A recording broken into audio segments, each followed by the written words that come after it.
So Troy and I have been, having escapades together in Miami. Are you been plotting against me?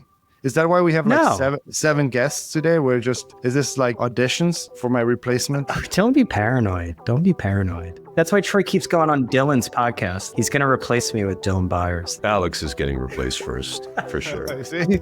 Yeah. Should we get into the episode? Let's get going. That's why I'm here. Okay.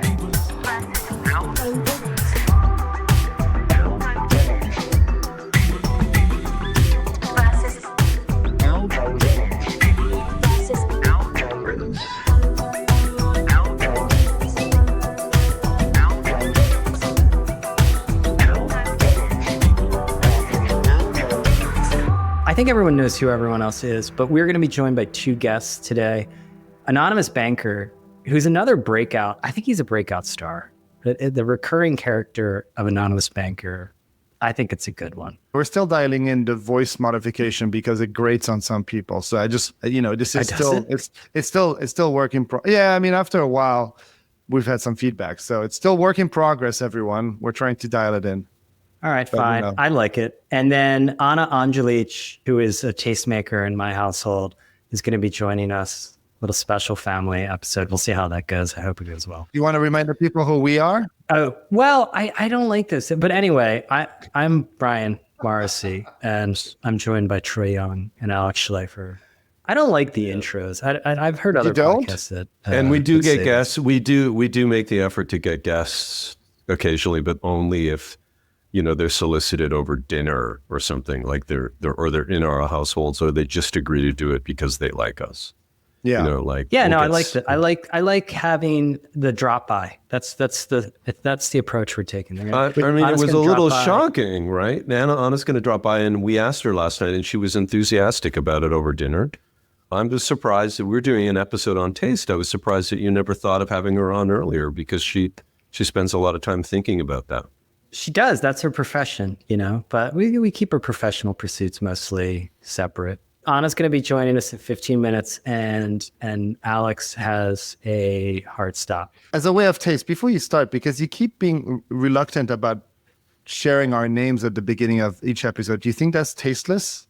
No, I don't think so. It's familiarity, because I think what I got feedback, and the feedback that I commonly get, the most positive feedback that I think is good, is someone wrote in this week and said, oh, it's like, listen to three smart people like at the bar. And I think that's what a lot of podcasts do well. But I don't know. I haven't gotten any complaints on that front. So we probably sound like three smart people at a bar after a few drinks. But I think it's nice for a new audience that comes in to understand the dynamics, who we are. I mean, when you don't prepare, you got to lean into the banter, Alex. Yeah. You do. You do. Okay. We can weave that in, because Alex, I want to start, because we're going to do a taste episode. We did one on productivity, and we're going to try another sort of theme episode. It's going to be a theme newsletter. If you don't already get the People vs. Algorithms newsletter, it's a real banger. Get it at peopleversusalgorithms.com. Comes out every Friday. It's a companion, a weekend companion to this podcast. But I want to start with you. Even as like a cover image, like as a harkening back to the old days. This week, because Troy is a tastemaker, and we will get to that, because I think it's an important part of his identity. But I want to start with you, Alex, because to me, when we're going to unpack taste, I think of taste as inextricably entwined with design. And you're a designer at heart, even if you're doing video games now, right? Well, I'm a video game designer now, so I'm still a designer. Okay. I just design video games. It's still okay. You're still a designer. Oh, it's a very malleable word. You just slap it onto anything, lifestyle designer, anything you want. You can be a designer. Yeah. All right. So what is the role? First of all, what is the role of taste in design? And can you just unpack your point of view on what taste actually is? Because I think a lot of times it's like content. It's applied to all kinds of things. And usually it's just used by people for whatever they want to use it for. Oh, this question makes me anxious. I think it's because I was doing interface design and brand design and information design, kind of things that people use in apps or see in advertising. And there was always this conversation around, is taste valuable? And of course it is. But oftentimes you're talking to people that don't truly understand taste. So you're trying to talk yourself around it and trying to speak about these things a little bit more academically because they're paying you for it. And it's especially when you're starting out, it's kind of hard to say like, well, I think this is good because I have good taste and I made that decision, right? So the taste conversations has kind of followed me throughout my career. And I think it's really hard for people to talk about taste because in itself that is tasteless to say that, well, the reason my work is good is that I have better taste than most people. And in this case, I think in the case of a work like design, whether it is for marketing or apps, it is kind of an understanding of what will appeal tastefully to as large a group of people as possible. And that you do it with enough kind of awareness of what people may like, but push the boundaries just enough so that it's interesting and that you actually become, hopefully, a taste maker, right? Like what you want to do is build something that people find beautiful and then others start emulating. That conversation is often really hard to have within organization. And so I think a lot of people in the field talk around it. Maybe it's different in fashion and in music or creative media, but definitely in the world I used to come from, we try to avoid the taste conversation, oddly enough. Don't know if that answers your question. I think it does in part. Troy, do you want to pick up here? I think of you as a tastemaker. You have taste across a lot of different areas. You've got a point of view. To me, like taste is like you need a point of view. And I think you're getting at that, Alex, and that a lot of people shy away from taste because it requires a point of view. I mean, we've talked about this on this podcast. You can endlessly multivariate test like various things. That's not having taste exactly. Yeah. But what is it to you, Troy? Why is it important? Well, thank you for the compliment. I appreciate it. It's important to me. I don't know, maybe it makes me feel comfortable. Maybe it makes me feel like the people around me or the spaces that I occupy that I like are the right place to be. And there's something kind of nurturing and comforting and reassuring about it. It was like, I am fussy when it comes to like I'll tolerate a shitty room or a tasteless restaurant if the food and the value and the craft and the execution kind of, offset it. Hotels for me, like bad taste in hotels is usually kind of sucks. And that's why, I like to kind of find places. It doesn't mean they have to be expensive, although hotels with taste, generally are. But like last night when I met you, Brian, we went into that wonderful new hotel. I don't know how new it is. I guess a year or two old now in Miami. Which I it's think been is there for longer.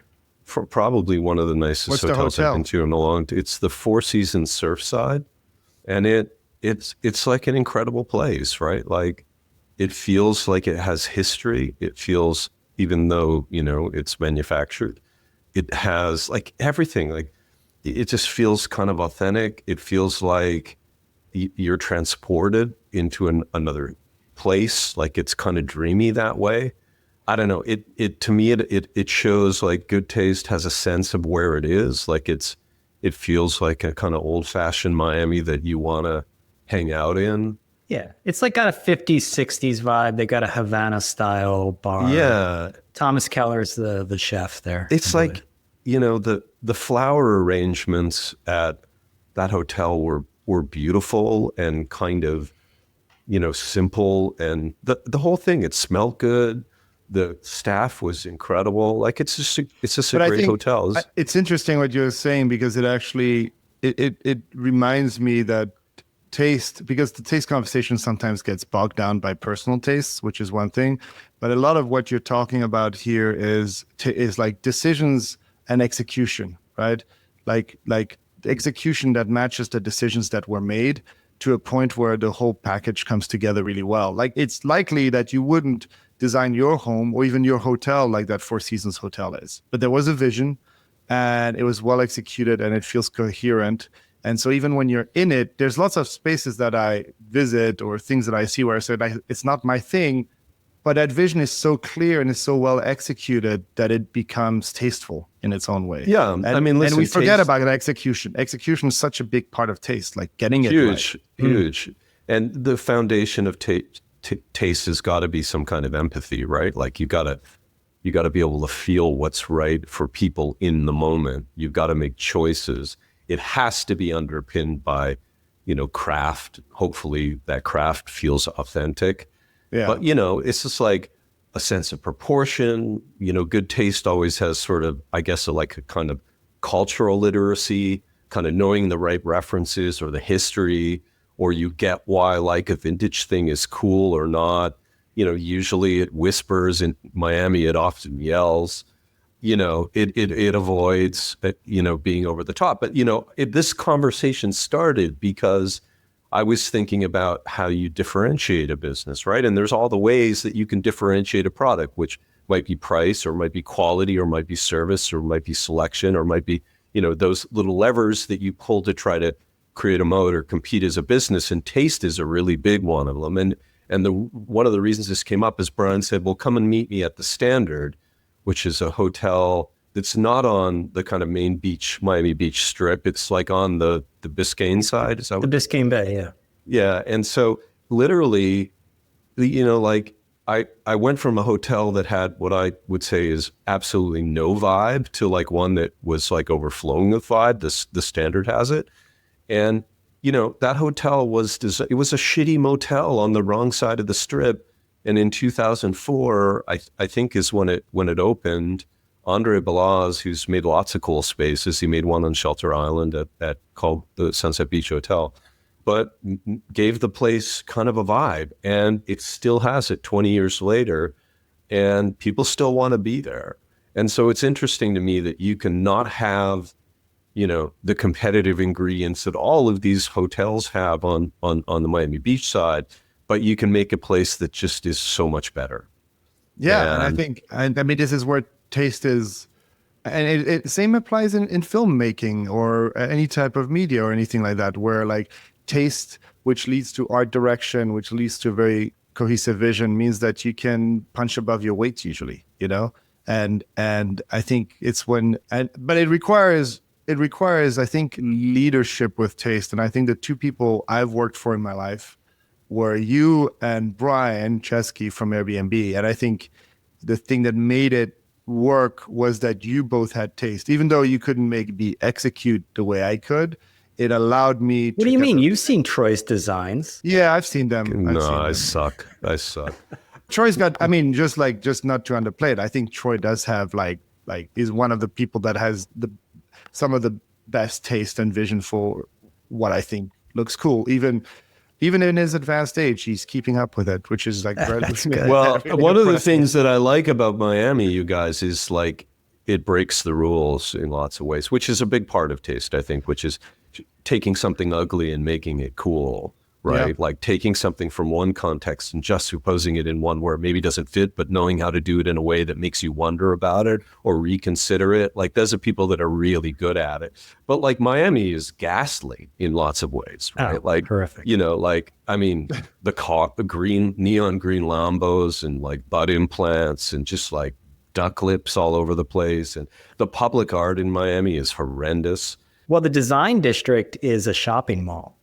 Yeah, like you said about the design district, it's the only place where, someone was paid to do graffiti. Well, no, that's Wynwood. In Wynwood, they've got the brand activation graffiti there. And Miami just breaks rules in other weird ways too, because like you can do things that are considered gauche in other places. Like you can vape in the pool, or some people don't care. Which isn't a big deal, but like you can there's lots of stuff that's considered tasteless in other places, is just like the rules of the road in Miami. It's like living in an airport, all the rules are off. Also, and by the way, who approved, this one pisses me off. If you're on the beautiful Miami, the beach is great here, right? Weather's terrific, all that. And like, who approved those floating TV sets that float by? Like what? Wait, you're against, Troy, you are against an ad network? You're on the beach, you're having it's a beautiful place, you're chilling out, and like these gigantic barges with huge screens on them float by advertising some like electronic, music festival. I don't know. You see the horizon. I see available inventory. Yeah, I mean, they're putting banner ads on the sea now. That's like, I mean, burn it down, start over. I'm sorry. Thank you. That's Ballyhoo, by the way. Ballyhoo, if you're listening, we're open for sponsorships. No, we're not. I think they're the floating ad network. They used to be in New York until they shut them down. I saw them floating by. New York, like East River famously a couple times. tasteful city full of taste. New York. I think New York is tasteful. I agree. I'm not being sarcastic. Okay, good. Let's talk about, because taste in media used to be a mode, right? And I don't think that really exists anymore. This is, Graydon Carter has his new book out, like when the times were good, about like the heyday of magazines. This is something you talked about last week, Troy. And I think that era was defined by taste being wielded by gatekeepers, right? And that's leaked out, right? Like, I don't think you can really say that. Maybe Vogue will be an exception to a degree, but I don't know. GQ is like setting taste. I mean, because taste is aspirational, right? And I don't know if most of like legacy media doesn't play that role anymore. Is that a question? Yeah, that's a question. You can react to it. Well, I think you wish you did, because being someone who influences how people consume has economic and cultural power. And, that power has kind of seeped out of, traditional kind of lifestyle media and other types of media. And so, but it's gone somewhere else. Look who's here. How are you doing, Ana? Nice to have you here. I'm good. Thanks for having me. How are you guys? We're good. It was great seeing you Nice to last meet you, night. Alex. I don't think we ever met. No, we never met. Hi, you exist. Yeah, I wasn't sure this for is a a drop second. by. I do exist. Yeah, Yeah. very much so. Very much so. We're talking about taste, and we were just talking about the role, how it's sort of leaked out from media being like tastemakers. And to me, like, tastemaking it's a form of gatekeeping, I think, to some degree, because you used to have to work to have taste. Like, if I put in the newsletter, but like Brian Breaker has great taste in music, I think. And, he worked at it. He's gone to all the record stores for like decades and developed. He's been DJing. He's a Brooklyn DJ dad. That's an archetype. And nowadays you sort of give it over to Spotify. You don't have to like work to develop taste. And I'm kind of struck by how the tech CEOs sort of outsource taste. Like they don't naturally have taste. It's pretty obvious, right? But then you look at the transformation of like Bezos, of Jensen Huang, of Zuckerberg. They just got stylists, and then all of a sudden they're just like renting taste, which is to me totally contrary. Well, that would assume that the way it ended up, reflected some type of good taste, which it doesn't seem to have at all. But no, it's like the appearance of taste. You think Jensen Huang's all black leather jacket? I mean, it's just like obvious. I know. I mean, it's definitely a shtick, but it's not tasteful. No, it's I don't awkward. think so. Well, also, guys, you should know that stylists in Hollywood, like in life, didn't exist 20 years ago. That's like a new Is it a new thing? employment category. Well, you got offended when Troy suggested getting you a stylist to jumpstart Ana, the brand. Hey, bring it on. Like, I'll take anything. Like, I mean, I was saying that if we could add... Where does the budget start? 100,000? 500? Like, let's go. Troy, come on. I'll open the account. You naturally have taste. I think you have taste. I'm biased in this, but I think you have good taste. I mean, I wish people watch this on video, because you can really see the taste distribution from screen to screen. Brian's background Well, looks that's why, like... thank you, Alex, because I don't even utilitarian. need to respond. Some things you just don't need to respond to. That's right. What does it mean to you, Ana? You're smart about this stuff. What is taste? So sociologically, there have been a ton of studies, because obviously it's one of the ways that people organize themselves and judge themselves and rank themselves and signal their status. So Veblen used it to kind of say, hey, upper classes have specific tastes, but when lower classes adopt those tastes, upper classes move on and start doing something else. So that's like Soho House, that's like maybe even Casa Cipriani now. That's, like when you start doing certain things, when like Soul Cycle used to be cool.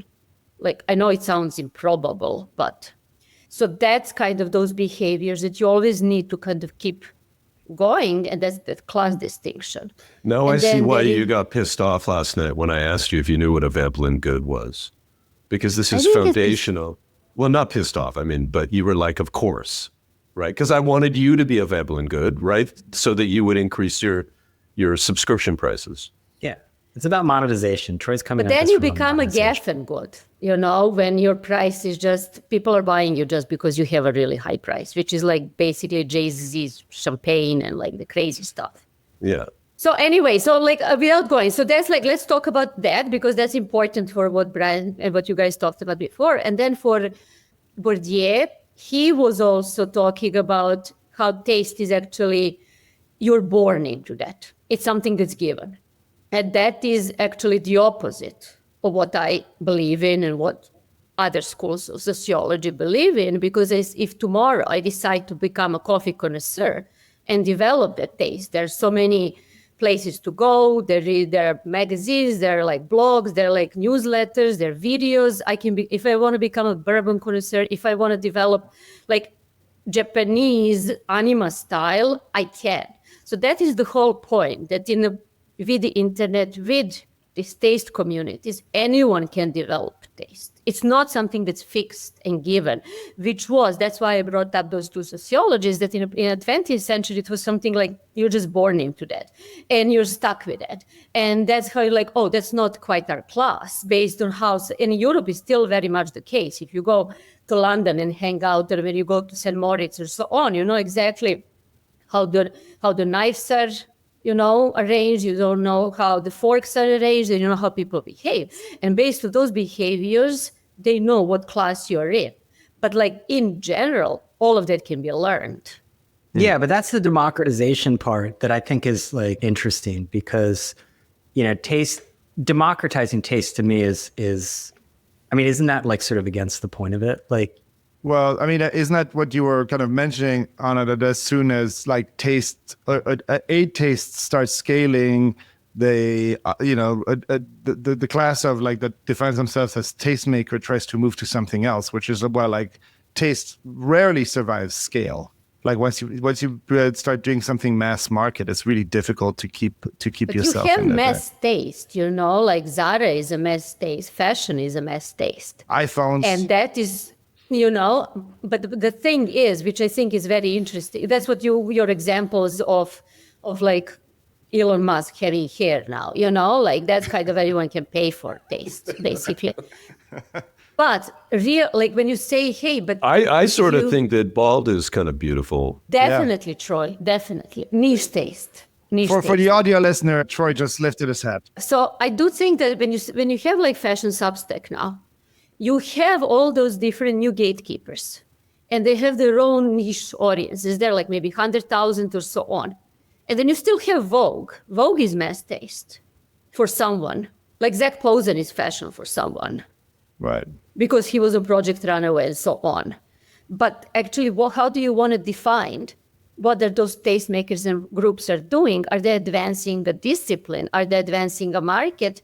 What is the purpose? Spotify is taste for someone, but not for Bram Breaker. All of this taste though comes, I mean, even Zara, right? There's a pipeline that comes in from smaller groups, which are often kind of defining tastes. They can be artists, musicians, or some subculture. And then that taste makes it into the mass culture, right? And at some point, it feels that gets tapped out and new sources get picked out. I mean, Spotify is the same thing, right? A lot of the Spotify Spotlight playlist is about like discovering cool new artists that were, Doechii was like, looking for work a year ago, and now she's a massive star.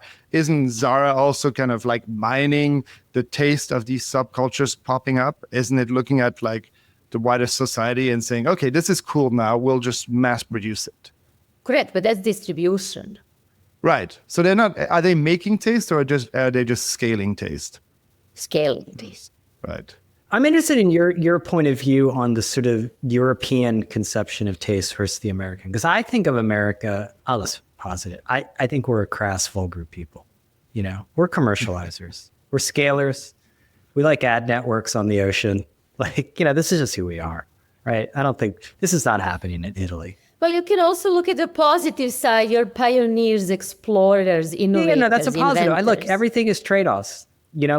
I'm not looking to Italy to create the next frontier models in AI, but I think I trust them more on having great taste generally. Yeah, but that taste is also really set in legacy, right? Like, I don't think Italy, and a lot of it is kind of based on legacy. A lot of it is based on old-fashioned ways and very rigid ways of doing things, which is great, which remains tasteful, and there's some maintaining that is important. But rock and roll and Bob Dylan and stuff like that, those influences often came from the US, where people just tried new stuff. Again, it's trade-offs. I'm just saying, when you're looking for Troy, if you're going to have go to a hotel with great taste, okay, are you more likely to have that in Miami, or are you more likely to have that in Milan?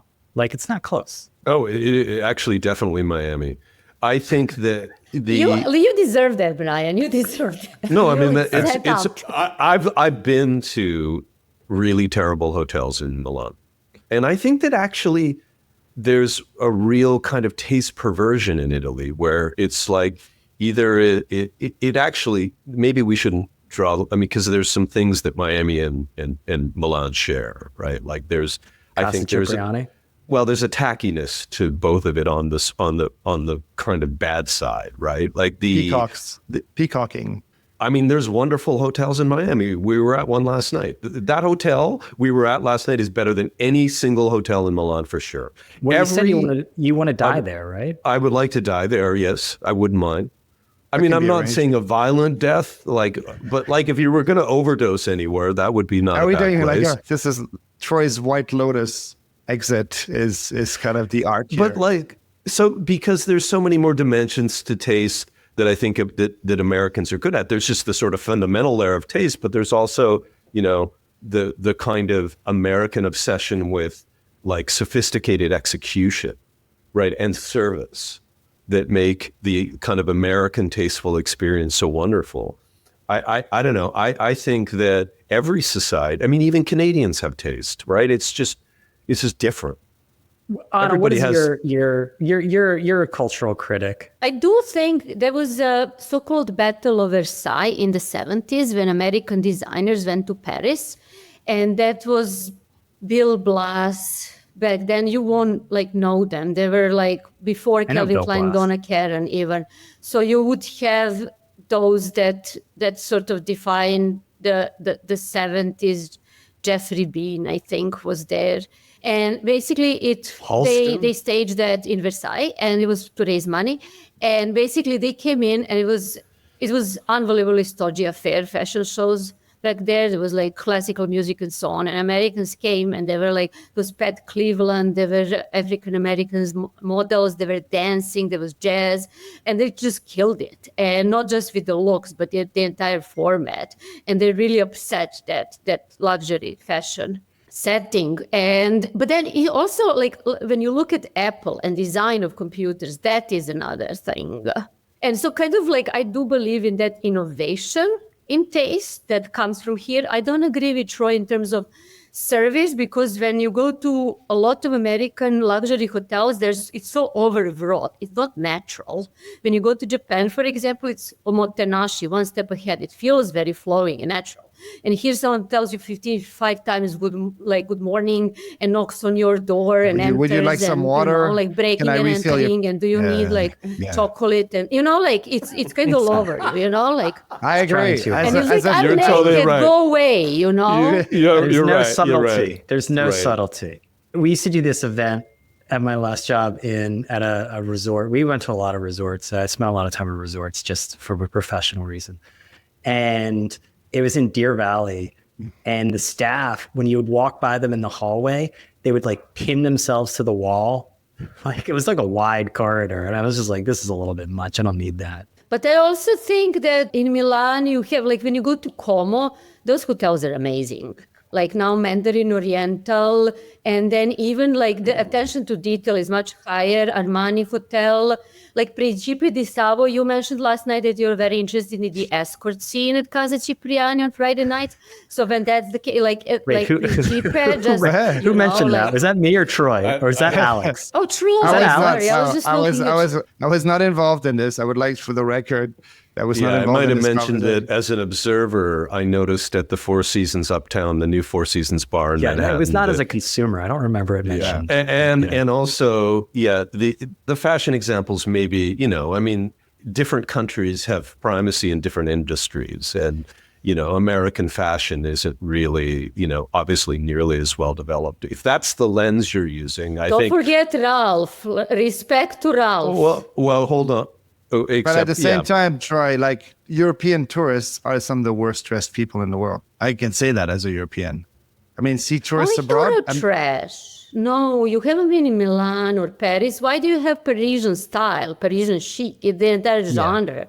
No, I know, but those are like, if you go You're to Milan. speaking with your people. I don't know who your people are. No, look, there's a lot of Europeans who wear those I'm French, so I'm polo shirts with the giant numbers on them and stuff. Yeah, exactly. Like, yeah. That's Euro trash. You have that everywhere. Don't.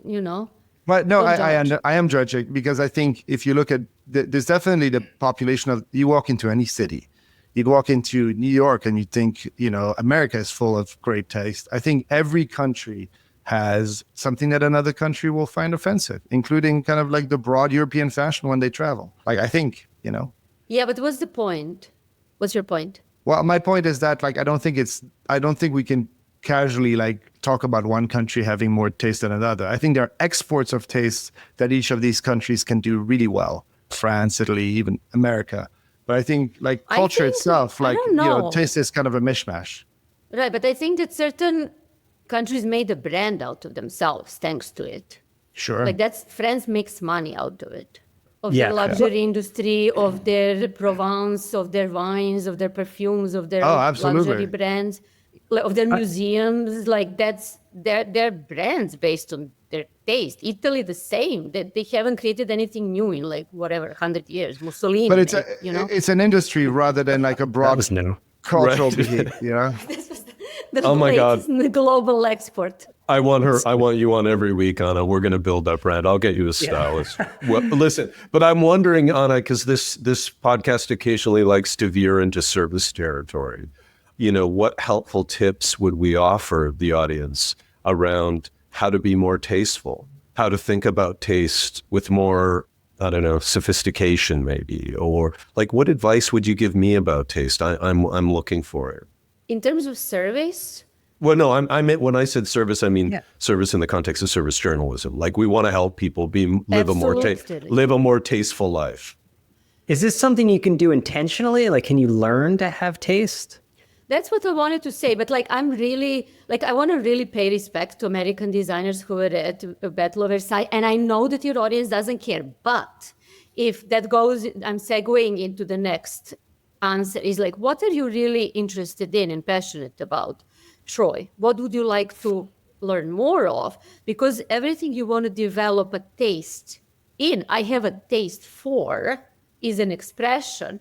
It's basically, think of taste as an active thing, something that can be learned, not something that's given and you have it or you don't have it. So do you think I could be more stylish if I put my mind to it? 1,000%. You can hire a stylist. I don't want to hire anybody. Bezos. I mean, look at that.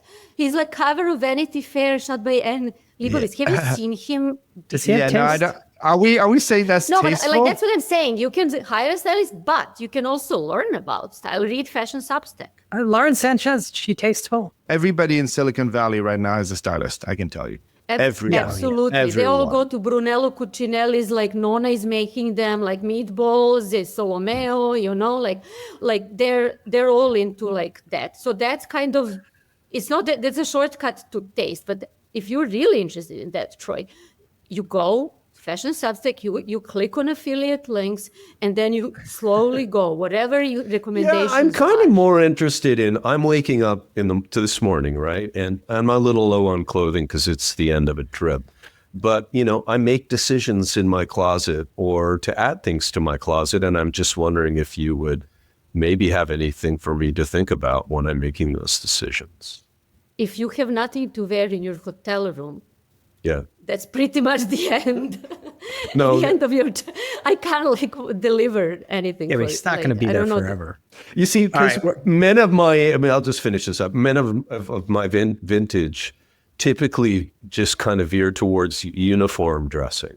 Correct. And try to just stick to the same stable of brands and looks, and then vary them slightly. Like, I have, classic Lacoste, polo tops in 37 colors, just because it's comforting to me and I don't have to make a lot of decisions.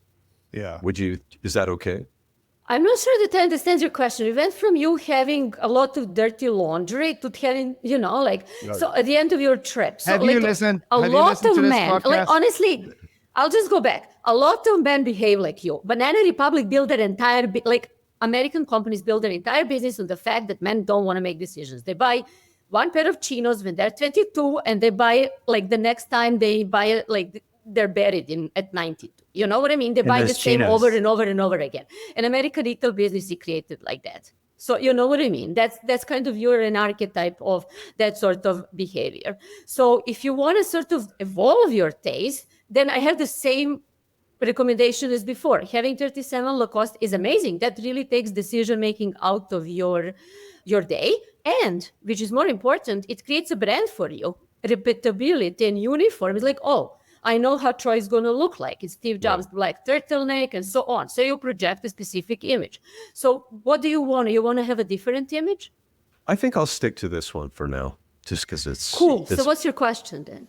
Well, I was being... it was a hypothetical It's hypothetical. So let's do what You're getting what's your question treatment, Troy. I love this. So I have a hard stop. No, but I want to be helpful here. I want to be useful to your audience. So kind of my thing is, there is an anonymous banker. It's time for me to go.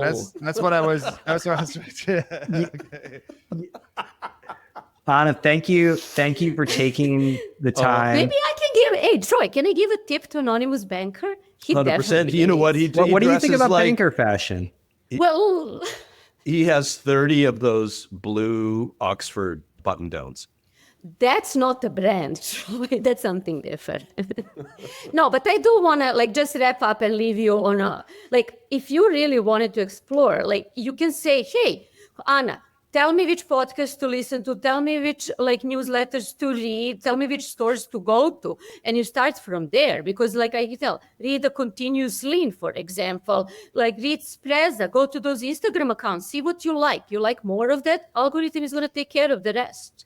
Right. You're going to look like him in no time. Bye. Give us 5 tips for the PVA weekend. Thank you, Ana. Bye, Ana. Ciao. Bye, Ana. Thank you. Bye. Please come back. All right. All right, AB, you're here. That's a lot. That's your daily, day in, day out? Yeah, that's a Tuesday. She's fabulous. Ana's very accomplished and she's very high energy and she's a lot of opinions and she takes this shit. So I've got a hard stop in 6 minutes. He's got a hard stop. I just wanted to say hi to anonymous banker. We keep missing each other. Hey, Alex. Yeah. How's it going? I'm now sworn to secrecy. I've seen your face, so it's a scary place. Well, if they found out at Goldman that he was doing this, they would be pissed. Exactly. So AB, is there a taste premium? Can this get the multiple up? How's taste value? Yeah. Is that just an intangible? Where does that go on the balance sheet? So I think there's sort of 2 layers to taste, especially in the media space. So taste around personalities and then taste around companies. For personalities, you see people even a Joe Rogan, who you might say doesn't have taste, but he has this cultural zeitgeist, and that allows him to get these massive Spotify deals. Howard Stern did his deal with SiriusXM. And at the company level, I think where you see it pushing up valuation is where larger media companies are trying to say either they feel like they're getting behind and so they need to capture new tastes, or they need to basically align themselves with the next generation of content creators. So yeah, I think it totally plays into valuation. Okay, but how much? I don't know. It's hard to say. I mean, is it going to get you from a 5x EBITDA to a 8x EBITDA? What are you going to get? I think it absolutely can. Yeah. I mean, the best way to drive up price is running a competitive process or have people believe that there's scarcity of a business. So depending on the size of the deal and your counterparty, I've been in situations where I had an offer that I tripled, and not based on any sort of revenue multiple or EBITDA multiple. It ultimately tied out, in this case, to a revenue multiple, but I think it can actually drive significant value. I don't know. There's not a specific percentage. But I mean, it would make sense that in an algorithmic world where standing out is so important, and getting kind of beyond the noise, that taste and taste making would be a huge premium for any brand at this stage. Like they built $1 billion company by calling it water liquid death, right? I mean, it was just like hitting culture right at the right moment. And I think you can do that in anything. It's always been the case, and it's more the case today than ever, I think. Yeah, there's in the YouTube space, one of the things that's happened and what you saw, so last year there were a couple YouTube channels and brands for sale, and no one was really biting, and then they just recently sold, one of them sold last year, the hot ones, right? And one of the big things with the reason why that deal got done is because people believe that you could connect now taste with monetization. So another deal that just got announced is this company called Good Golf, and that thing's been shopped for 18 months. And so now what you're seeing is the market believes, and all these different analyst reports, that YouTube is the next TV, that they believe that they can connect taste with monetization. And it's really interesting when you hear how the guys from First Sweet Feast sell their advertising. It's not based on a CPM. It's basically selling brands on the adjacency to the content. Like they sell out 1 week to these different brands and get them to pay premium advertising rates. That's not taste. That's just media. But here's the thing about the algorithmic thing. I was talking, when I've been raising money for our video game studio. Thankfully, that's all behind us. But what happened is we talked to a few industry publishers, right? Big publishing firms that they used to be able to kind of find a decent product and push that out and build an audience. But I said, as things have turned more and more algorithmic, and it's harder and harder to reach audiences via just like blasting paid media at them, what they're investing in is that they're actually taking investment into smaller studios, smaller companies, and the entirety of their search is around taste, trying to find people who have taste, that are taste makers, that can kind of like build a number of things, not only a product, but like content, media, social activity that kind of breaks through because of taste. So they're taste scouts now. They went from, and I think that makes a lot of sense.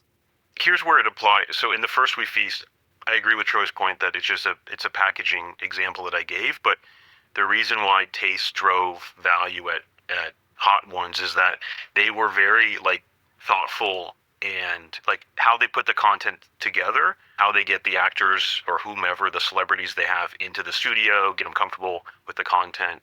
That's very intentional. And so there's a taste element to the content that's being created that resonates with an audience, and it has that basically built in a very embedded audience that continues to grow.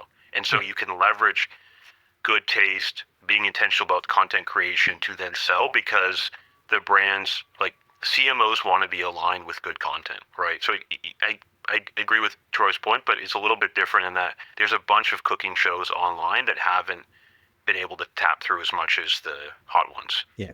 I think the big question is whether taste gets you off the spreadsheet, right? Of course it does. Of course it does. Well, it used to. I don't know if it still does. Maybe less so now, but I think there's always a contextual premium on, in places where people believe that the media is cultural. Alex has a hard defining. stop. I have a hard stop. I got to go, guys. We'll continue. You got to stop saying hard stop. No, I'm going to keep saying it. Hard stop. I'm going to try to do it as a spinoff. Yeah, it's our Journey Loves Chacha. The biggest thing I think that taste, because the way that it pulls it off the spreadsheet is basically people are saying we have to have this. If we don't have this, then we're missing out on an opportunity. It's not just like a capability ad. Guys, it's media. It's media, for crying out loud. Of course taste matters. Of course context matters. Of course your ability to influence culture matters. Of course that translates into CPM premiums. It's media. I don't even know why we're even discussing this. It's crazy. Oh my God. We'd be better off talking about whether AI has taste. Does AI have taste, Brian? To me, taste is like a point of view, and that's when the taste really excels. And I think by its nature, AI is basically an accelerant to what we see with algorithms that flattens everything. And so I think there's a good case to be made that AI will make taste, particularly in media and other areas, actually be more valuable because taste is inherently human.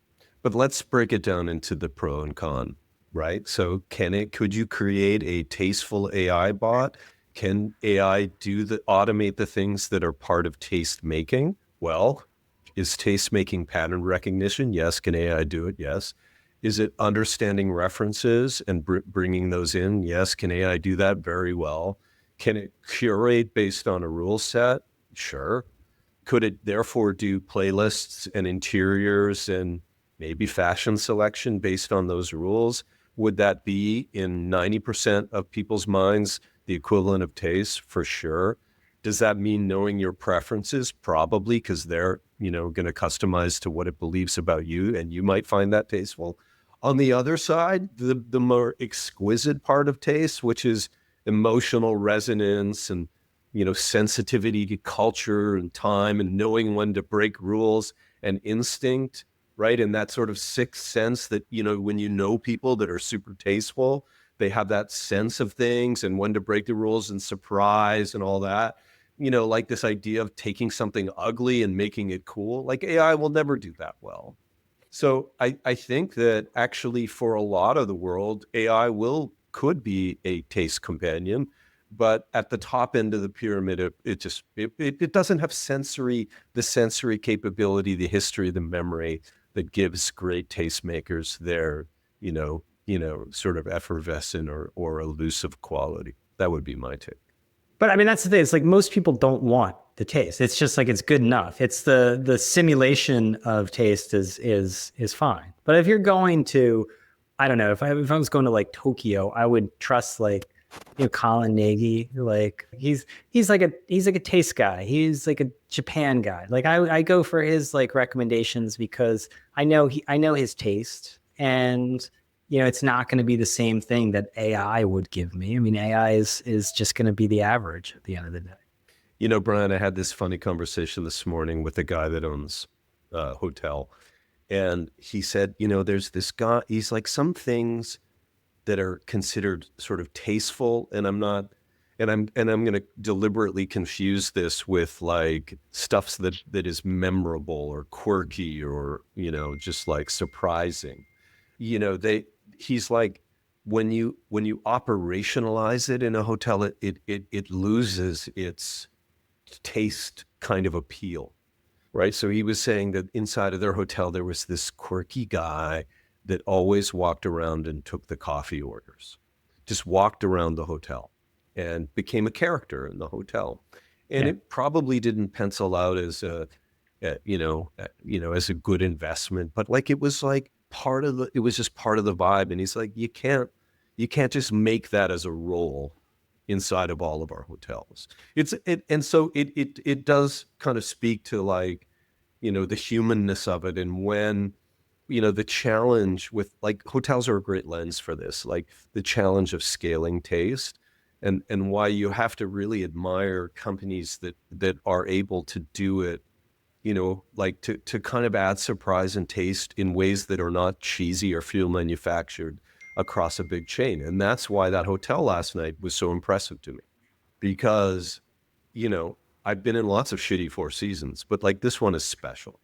And they made Four it feel special. Four Seasons is like, it's like a licensing play, isn't it? Don't they just license it out to others?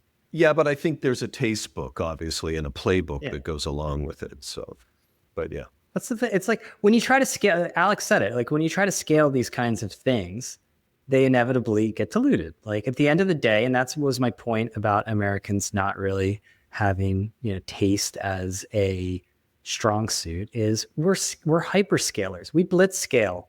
We don't like, and if taste comes along, fine. Like, but like at the end of the day, it's in service of monetization.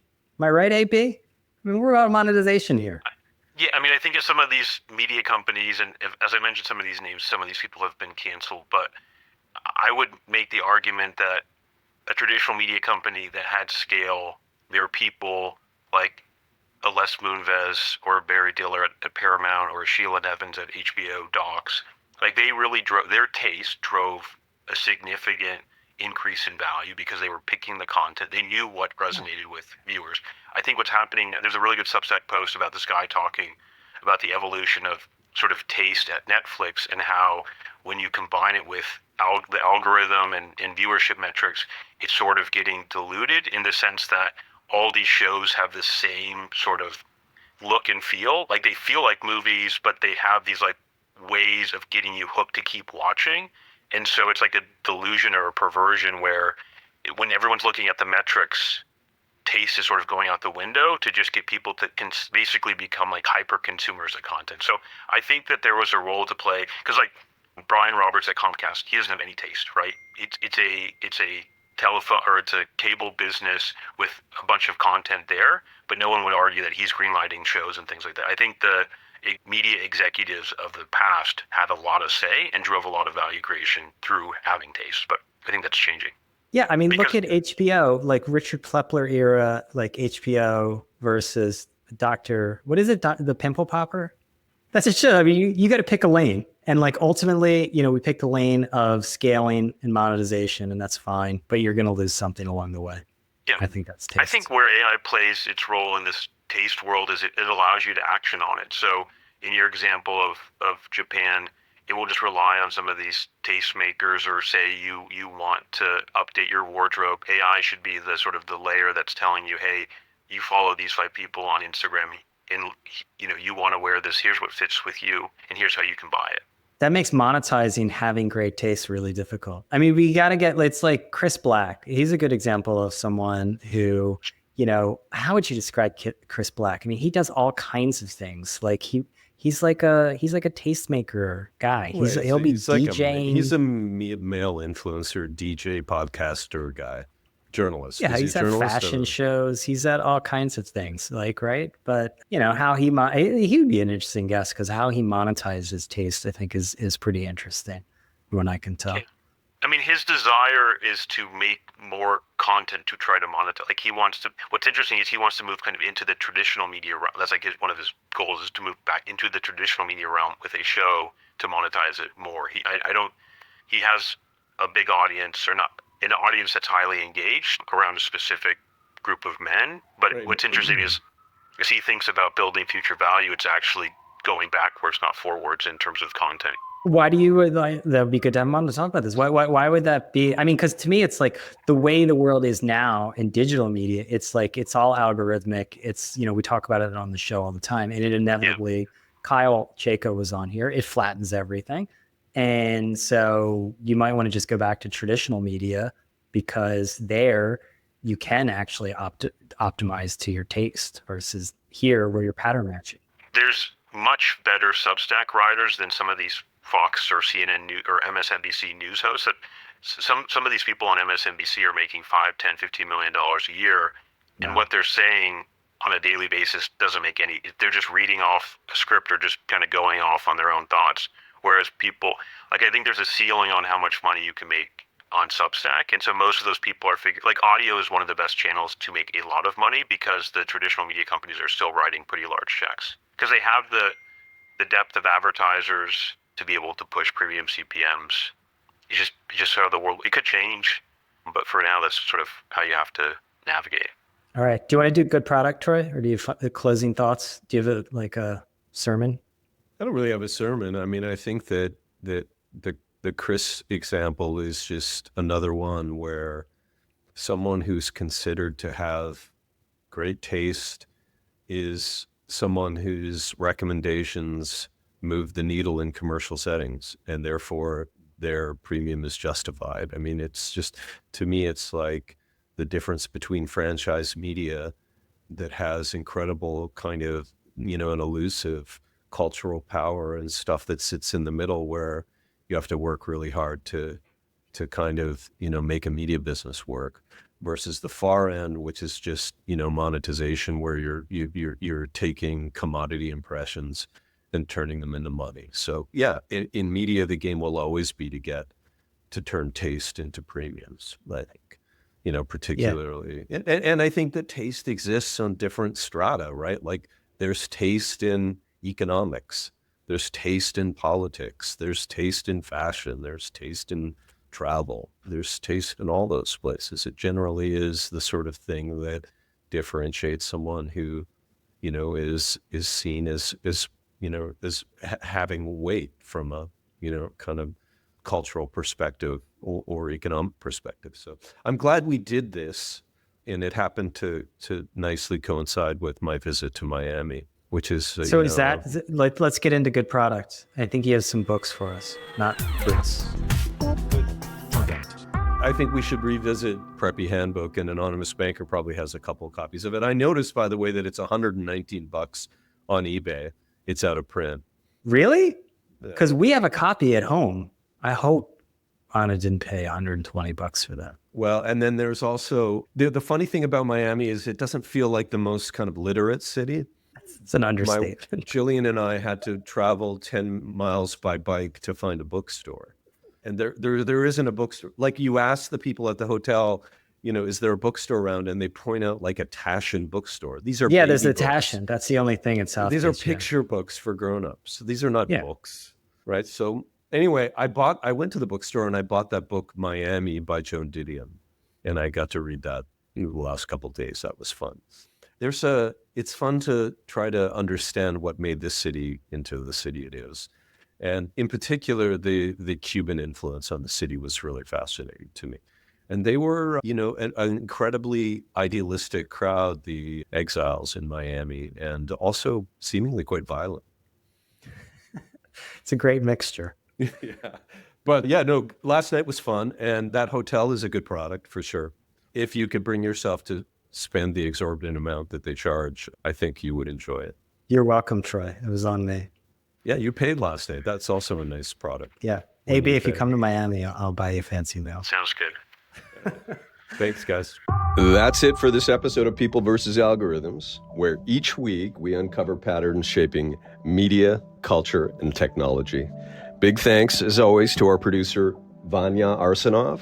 She always makes us a little clearer and more understandable, and we appreciate her very, very much. If you're enjoying these conversations, we'd love for you to leave us a review. It helps us get the word out and keeps our community growing.